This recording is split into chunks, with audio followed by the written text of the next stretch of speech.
여러분은 강한 사람이십니까? 아니면 약한 사람입니까? 우리는 강한 사람이라고 생각하면서 살았고 나는 괜찮은 사람이라고 생각하면서 살았는데 시간이 지날수록 나의 약함을 발견하게 되고 괜찮지 않고 좀 부족하고 연약한, 어떻게 보면 형편없고 찌질한 모습들을 우리는 시간 속에서 발견하게 되죠. 이거는 신앙이 있든 없든, 교회를 다니든 다니지 않던 모든 사람이 인생이라는 시간 속에서 겪는 고통입니다. 나는 강한 줄 알았는데 약하고, 괜찮은 사람인 줄 알았는데 형편없고 찌질한 그런 인간적인 모습을 볼 때가 있습니다.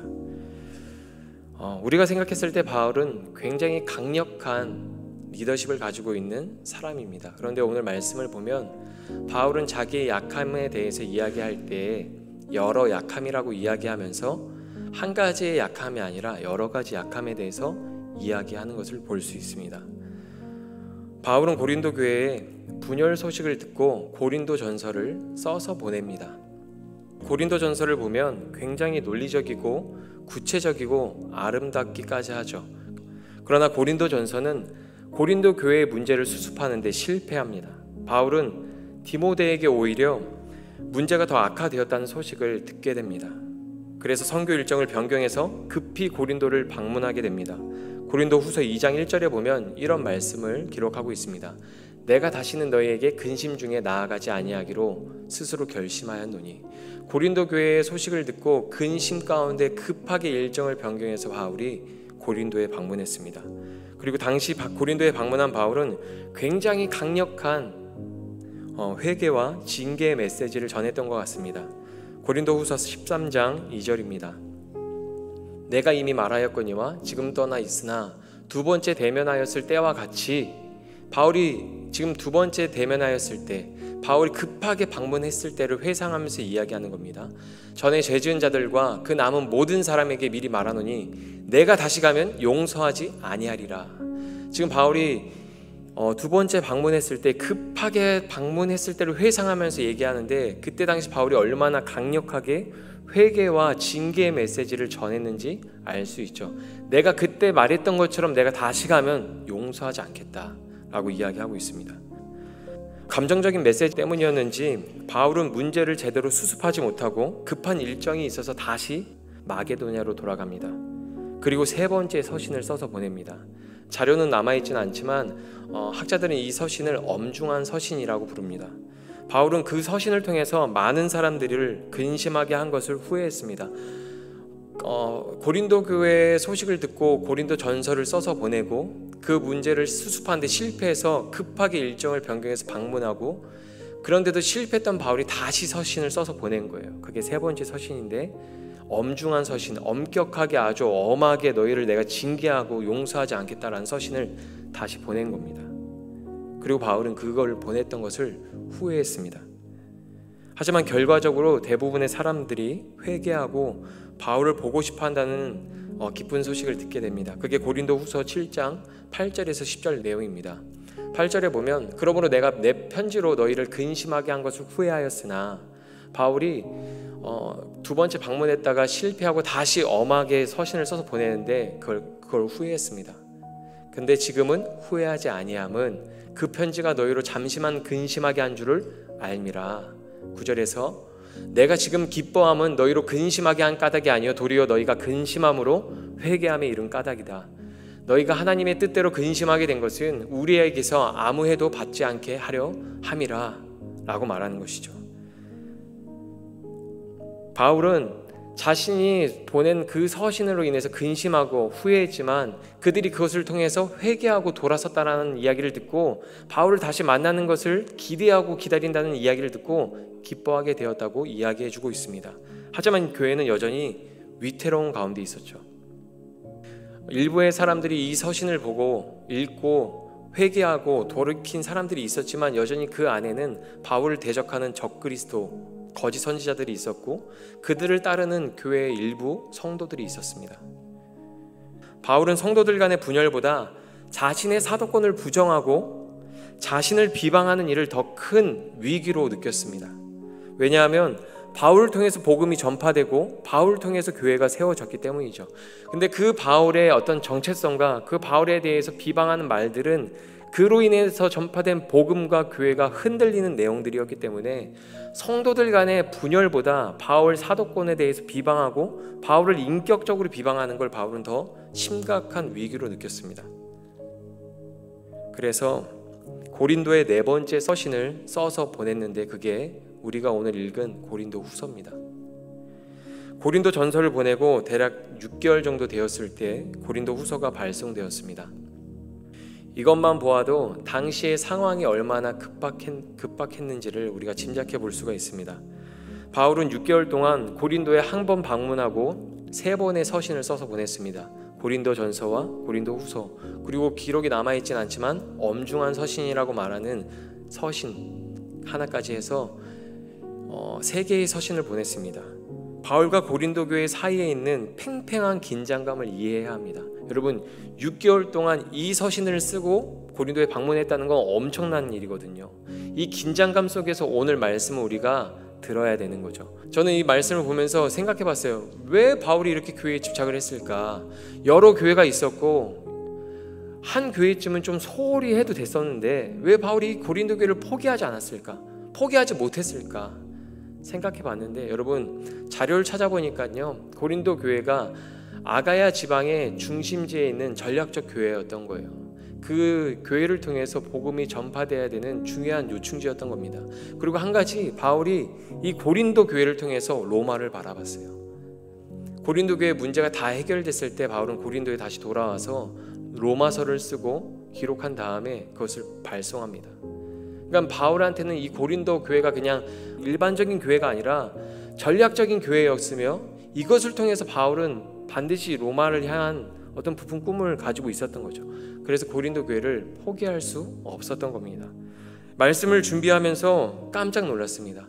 여러분, 이 말씀에서 주는 교훈이 한 가지가 있는데 그거 무엇이냐면 문제가 많은 교회도 하나님 나라와 복음의 전략적 교회로 사용될 수 있다는 사실이에요.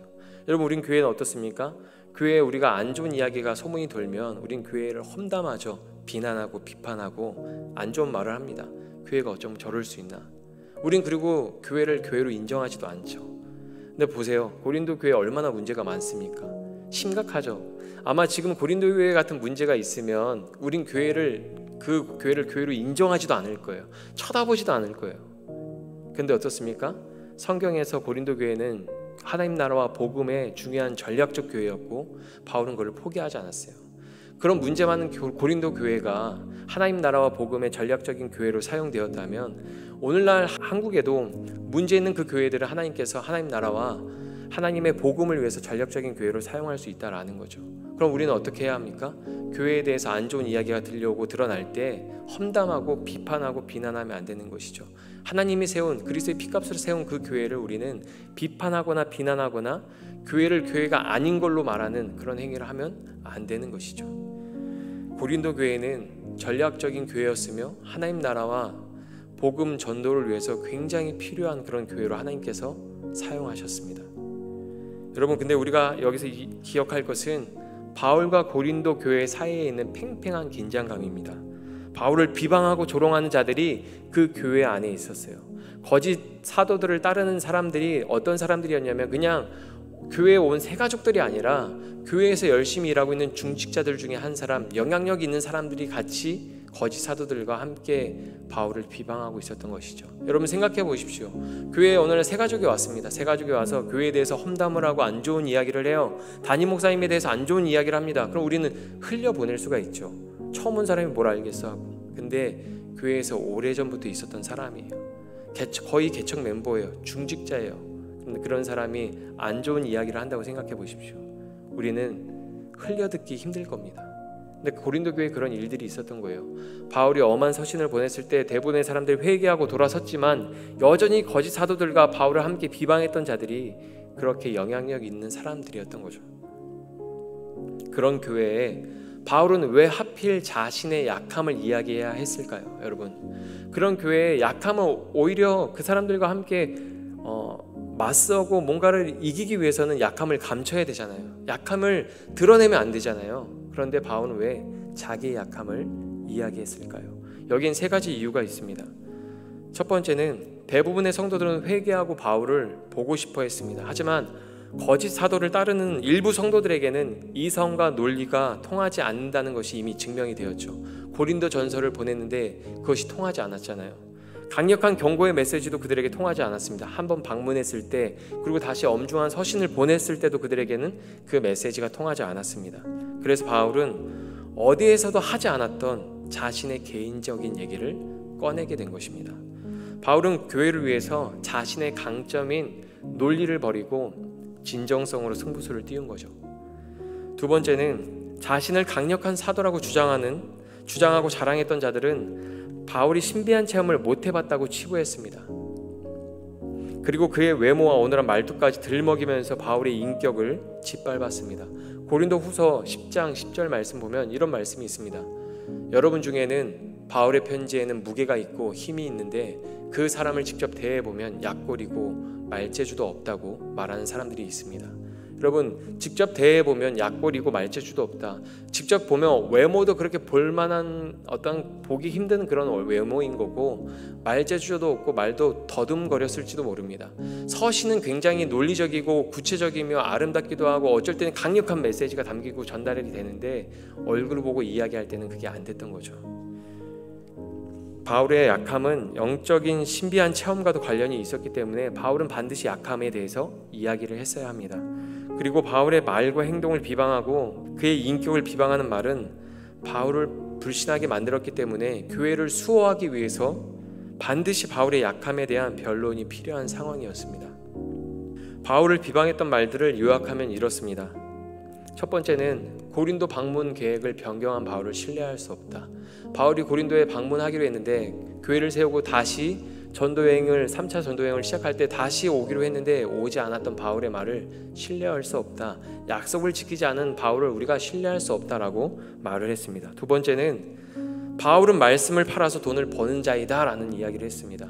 실질적으로 바울이 마게도냐 지방에 있는 교회한테 후원을 받았거든요. 빌립보 교회한테도 후원을 받고 사역을 했는데 복음을 팔아서 돈을 벌어들인 사람이다 라는 이야기를 들었습니다. 그런 사람을 신뢰할 수 없다. 우리가 사도로 인정할 수 없다. 그런 이야기를 교회에서 했었던 것이죠. 세 번째는 바울은 고린도 교회를 아끼지 않는다, 사랑하지 않는다라고 이야기했습니다. 왜 그렇습니까? 고린도 교회에 다시 오기로 했는데 오지 않았기 때문이죠. 가난한 빌립보 교회한테는 후원을 받지만 돈이 많은 우리 교회한테는 후원해달라는 이야기를 하지 않는다. 우리를 아끼지 않기 때문이다. 우리를 무시하기 때문이다 라는 이야기를 했던 거예요. 네 번째로 바울은 사도가 아니다. 베드로, 야고보, 요한이 진짜 사도다. 이런 이야기들이 교회 안에 계속해서 들렸던 겁니다. 다섯 번째로 바울은 영적인 신비로운 체험을 경험해 보지 못한 사람이다. 여섯 번째로 바울의 외모와 어눌한 말을 봐라. 그것만 봐도 사도처럼 보이지 않는다. 이것 이외에도 여러 가지 이야기들이 교회에 계속 수근수근거리면서 들렸겠죠. 자신이 설립한 교회를 향해서 바울이 자신의 약함까지 다 끄집어내면서 설명해야 하는 처절함을 여러분 생각해 보십시오.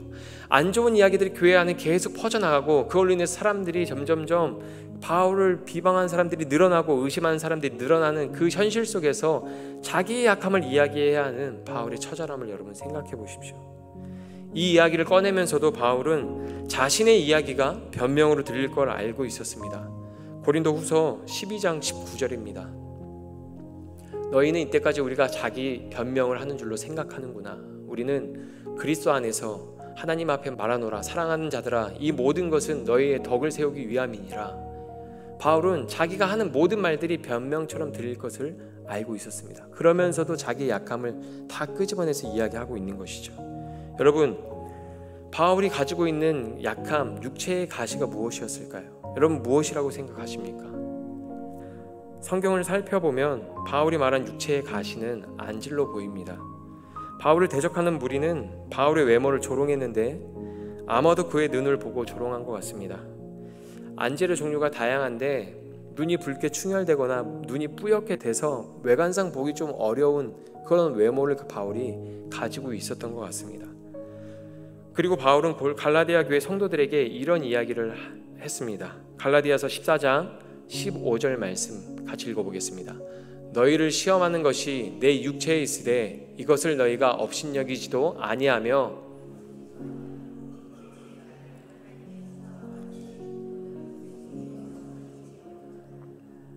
너희의 복이 지금 어디 있느냐? 내가 너희에게 증언하노니 너희가 할 수만 있었더라면 너희 눈이라도 빼어 나에게 주었으리라.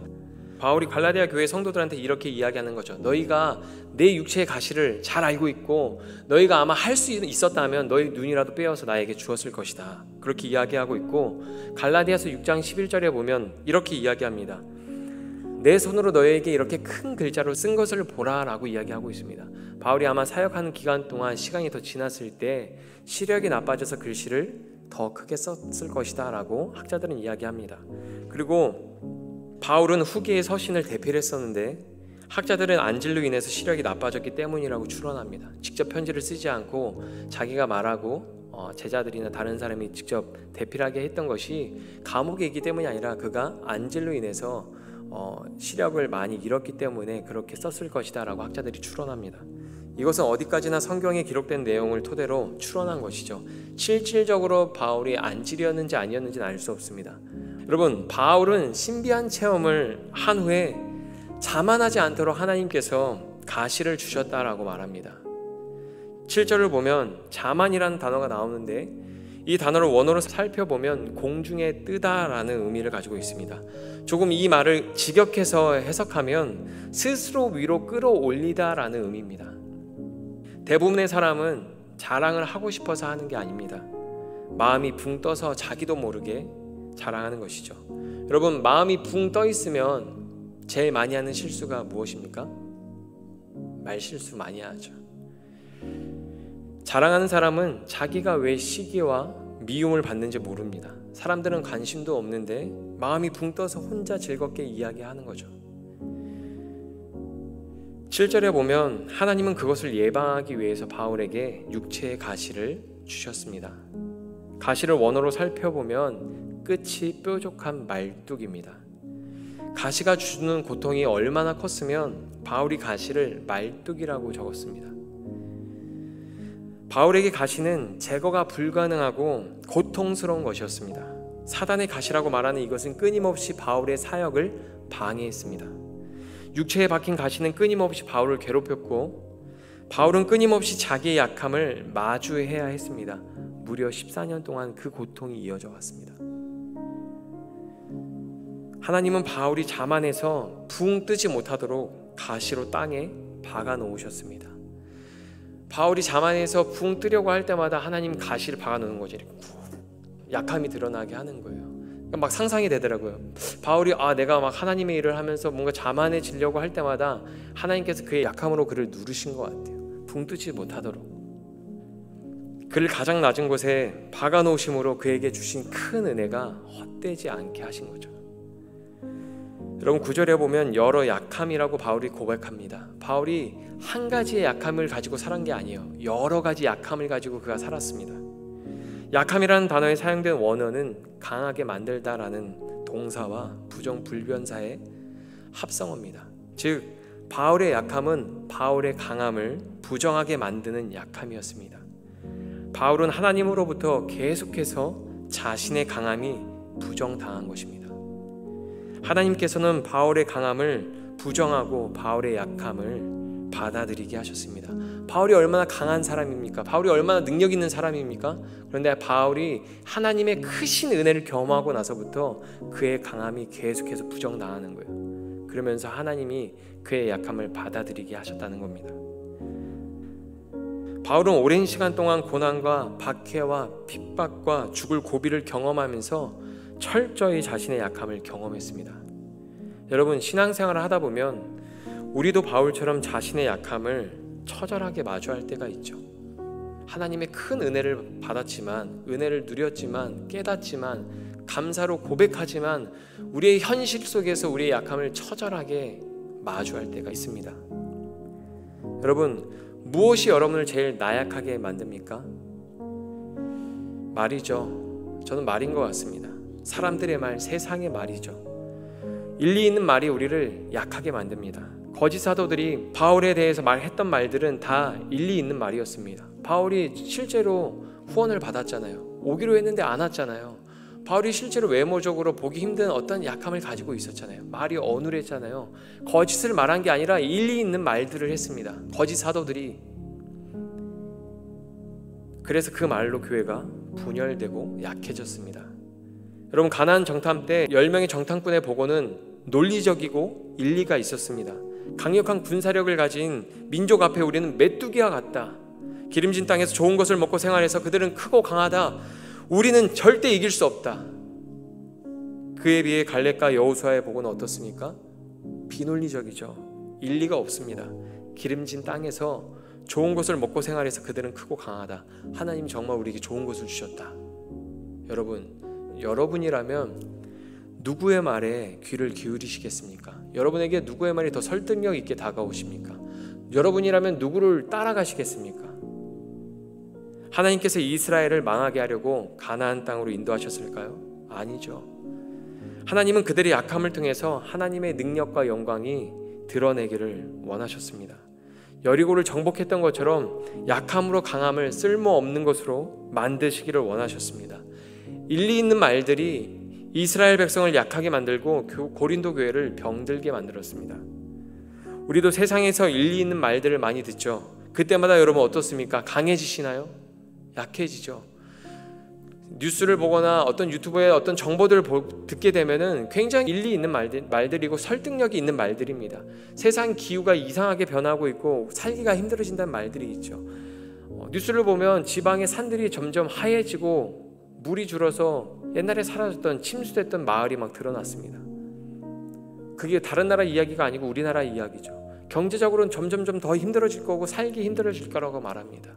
세상에서 사회에서 사는 것이 굉장히 힘들어진 것처럼 사람들은 말하고 있습니다. 우리가 세상에서 일리 있는 말들을 들을 때 우리는 나약해집니다. 힘을 잃어가죠. 그러나 일리는 있지만 진리가 아닌 말에 여러분 약해지지 마십시오. 기억하십시오. 일리는 있지만 진리가 아닌 말에 약해지지 마십시오. 우리는 반복되는 연약함을 마주할 때 약해집니다. 여러분, 계속 반복되는 나의 약함을 볼 때마다 우리는 약해지죠. 그것이 어떤 상황이든 어떠한 말이든 건강이든 경제적인 문제든 사람이든 우린 반복되는 연약함을 마주할 때마다 약해지고 넘어지고 낙심합니다. 반복되는 연약함을 마주할 때 우리는 깊은 침체를 경험하게 되는 것이죠. 마음이 낙심하여 넘어지고 슬픔에 굴복당하고 기쁨을 빼앗기고 우울감에 사로잡히게 됩니다.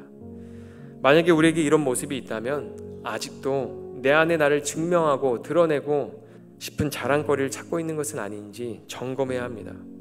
하나님은 우리의 강함과 우리의 어떤 자랑거리를 드러내고 싶은 것이 아니라 우리를 통해서 그리스도를 드러내기 원하십니다. 고린도후서 5장 15절 말씀 한번 읽어보도록 하겠습니다. 시작.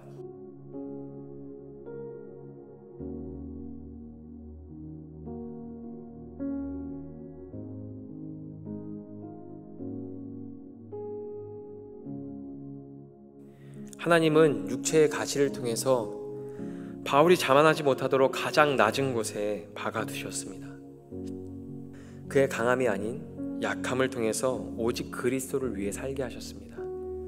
마찬가지로 우리의 약함은 우리로 하여금 자기를 위해서 살지 않고 오직 그리스도를 위해 살게 하시는 하나님의 인도하심인 것입니다. 하나님은 우리의 약함이 펼쳐지는 현장에서 하나님의 임재와 능력을 경험하게 하십니다. 그 약함 속에서 그리스도의 능력으로 살아가는 삶으로 저와 여러분을 이끄십니다. 신앙이란 그런 것입니다. 자기의 강함, 능력이 철저히 처절하게 부정당하며 그리스도 안에서 온전해지는 것입니다. 온전하게 되는 것은 약함이 고쳐지는 게 아닙니다. 나의 모습에서 그리스도가 드러나는 것입니다. 형편없고 찌질한 내 모습 속에서 여전히 그리스도가 드러나는 것입니다. 참신앙은 그리스도와의 연합 속에서 진정한 강함을 발견하는 것입니다. 내가 얼마나 연약하고 얼마나 형편없고 찌질한 존재인지 그것과 상관없이 그리스도의 연합 속에서 강함을 발견하는 것, 그것이 신앙입니다. 바울은 그것을 깨달았습니다. 자기의 약함이 자기를 온전하게 한다는 것을 깨달았습니다. 자기의 약함이 그리스도의 능력이 나가는 통로라는 사실을 깨달았습니다. 자기의 약함이 아무런 장애가 되지 않는다는 사실을 깨달았습니다. 그에게 온갖 약함이 드러날수록 그리스도의 능력이 더욱 드러났습니다. 자기가 약해지고 낮아질수록 그리스도가 더욱 높아지는 것을 경험했습니다. 그 경험으로 바울은 약함이 주는 고통에서 자유함을 얻을 수 있었습니다. 그래서 자기의 약함을 자랑하고 기뻐할 수 있었던 것입니다. 하나님은 바울의 강함을 쓸모없는 것으로 만드셨습니다. 하나님은 바울의 약함을 통해서 영광을 받으셨습니다. 그래서 빌립보서에서 그리스도를 알기 전에 유익하게 여기던 모든 것을 배설물로 여긴다고 말하는 것입니다. 바울의 약함은 이런 고백이 나오는 배경이 되었던 것입니다. 9절에 보면 머물게라는 단어가 나옵니다. 바울은 자신의 약함이 그리스도의 능력을 머물게 한다고 말합니다. 여기에서 머물게라는 단어는 원어로 장막을 치다라는 의미입니다.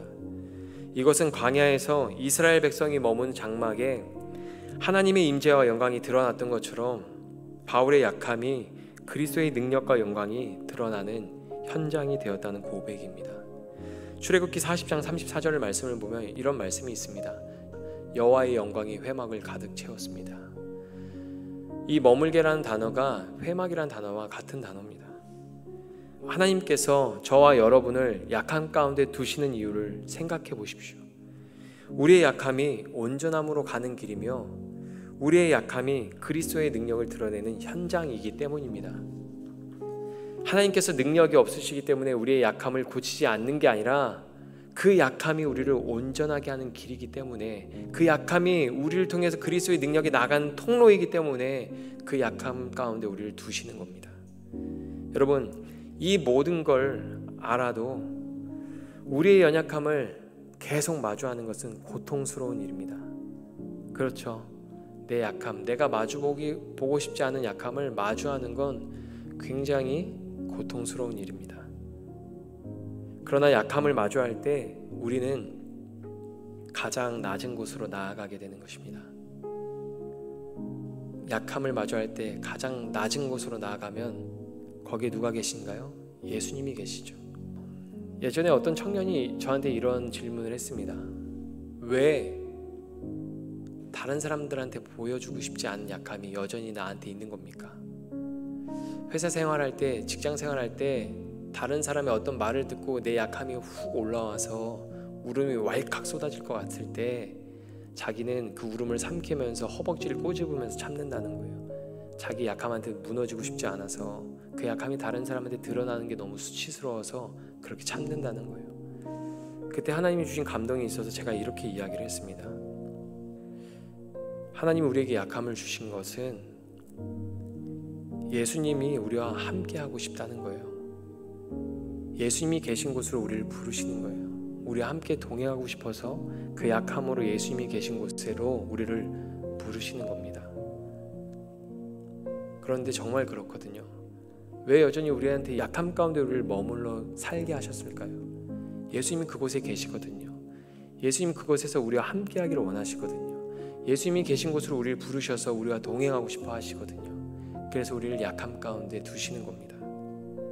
여러분, 약한 그때 우리는 가장 낮은 곳에서 가장 높으신 하나님의 영광을 보게 되는 것입니다.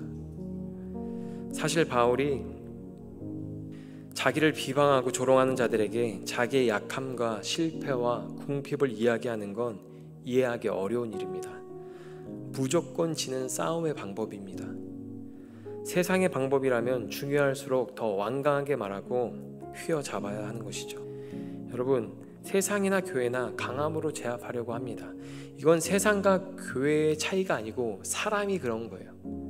방해하면 더 완강하게 말하고 논리는 더 탄탄한 논리로 반증해서 이기려고 하는 게 사람입니다. 그런데 바울은 자기의 약함을 말하고 자랑하고 기뻐합니다. 여러 교회를 세우고 지도하는 목회자로 보기에는 형편없는 리더십처럼 보이죠. 그런데 그런 약함이 예수님을 따르는 사람의 모습임을 깨닫게 됩니다. 고린도후서 13장 4절 말씀에 보면 이런 말씀이 있습니다. 그리스도께서는 약하셔서 십자가에 달려 돌아가셨으나 하나님의 능력으로 살아계십니다.